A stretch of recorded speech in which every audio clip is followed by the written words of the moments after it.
Recherché par la police, le rappeur ayant affirmé que les vidéos qui ont fait polémique étaient des images issues du tournage de son clip, Corbacoud, a été interpellé et placé en garde à vue ce mercredi.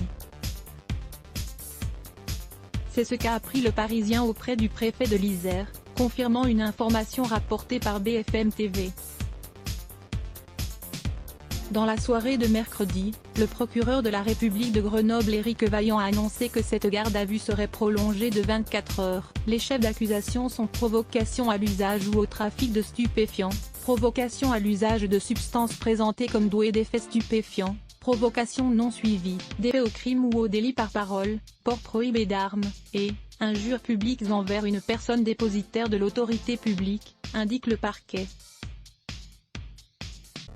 Le premier film montrait plusieurs hommes encagoulés et parfois munis d'armes, en apparence réelles, autour d'un point de vente de drogue dans le quartier Mistral à Grenoble.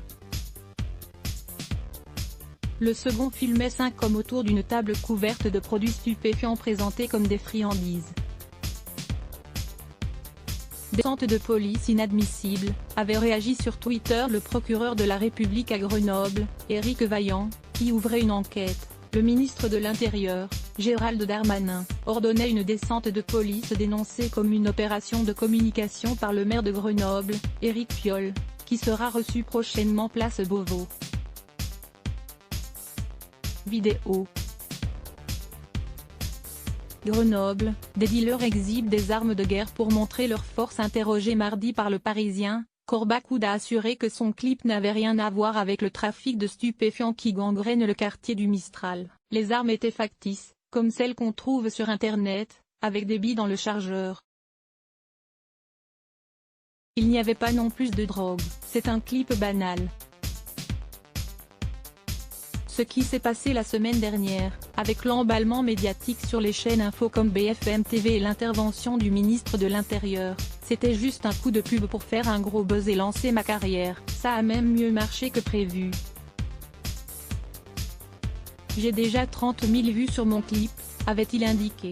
Il paraît que le procureur veut savoir si j'ai des liens avec des dealers du quartier. Moi, j'ai des liens avec personne. Je suis juste un rappeur qui kiffe sa mère. Cela fait plaisir qu'un procureur, un homme si haut placé, s'intéresse à moi. Je me sens un petit peu important, fanfaronnait-il également. Débat public. Le maire de Grenoble, Éric Piolle, Elvi, sera reçu le 21 septembre par le ministre de l'Intérieur Gérald Darmanin pour parler sécurité, après les remous provoqués par la diffusion des images montrant des dealers armés à un point de vente du quartier Mistral. News l'été, l'essentiel de l'actu chaque matin, l'actualité vue par le Parisien. Je m'inscris. J'ai proposé un débat public au ministre auquel il a répondu par cette invitation. Je m'y rends dans un état d'esprit constructif, a déclaré Éric Piolle. L'édile avait déploré une opération de com après la descente de police alors que Gérald Darmanin avait critiqué ses discours angéliques, une critique que récuse l'écologiste.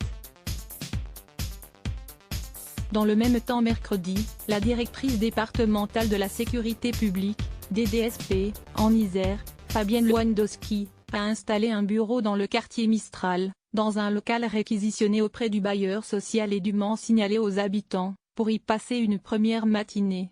No business. Si l'idée de permanence aléatoire d'un jour ou de demi-journée par semaine a mûri pendant le confinement, c'est l'actualité qui a décidé du premier quartier de Grenoble où ce dispositif serait mis en place, a dit la responsable. Cette expérimentation, baptisée No Business, vise à enrayer le trafic de stupéfiants par la présence physique. Ce sont des entreprises criminelles mais aussi commerciales. Alors quand on sera là, il n'y aura pas de business et ils perdront de l'argent, assure Fabienne Lewandowski.